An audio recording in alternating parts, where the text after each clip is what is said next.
Hisoblagich bu non emaski, uni har kuni xarid qilib, uni farqiga borsangiz. Va mana shundan albatta foydalanib, sizni chuv tushirishga harakat qilishadi.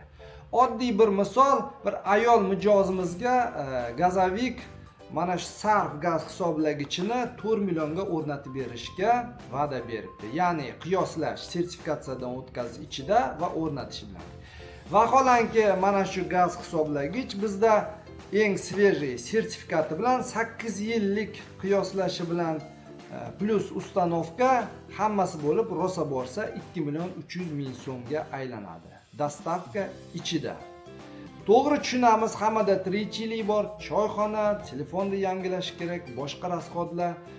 Nima bo'lgan taqdirda ham murojaat qiling, savollar bering, xarid qiling, yetkazib berish bepul. Eng muhimi chekimiz bor. Chek bu sizga garantiyani kafolatlaydigan eng muhim hujjat. Adashmang, счетчигingizda barcha turdagi gaz, suv, elektr hisoblagichlari bor.